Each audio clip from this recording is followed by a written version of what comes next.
אני שחקן כדורסל בבני הרצליה ומאוד רציתי לשפר את היכולות שלי, את ההרכב גוף שלי ובכללית את החיים שלי כאילו, שיהיו גם יותר בריאים. אני בתהליך עם יעל כבר שנה ואני חייב להגיד שזה כאילו תהליך שבאמת היה לי כיף להתמיד בו וגם חשוב להתמיד בו. וההישגים שלי בשנה האחרונה שיפרתי את ההרכב גוף שלי פלאים, גם אם זה בקטע של האחוזי שומן, וגם שיפרתי מאוד מאוד את הביצועים שלי על המגרש, מרגיש הרבה יותר קל, הרבה יותר חזק, יכול להיות הרבה יותר פיזי.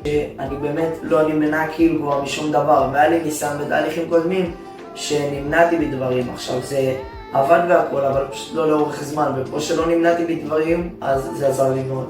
הייתי מאוד מאוד ממליץ לספורטאים בגיל שלי או צעירים יותר או מבוגרים יותר ללכת לתהליך עם יעל. הם ידעו יותר טוב להתנהל עם אוכל וישפרו כאילו את המערכת יחסים שלהם עם אוכל, שזה דבר מאוד חשוב לדעתי. ואם אני מסתכל על הקטע הטכני שלפני שנה הביצועים שלי על המגרש או עכשיו, אז הביצועים שלי השתפרו כאילו בקטע מטורף.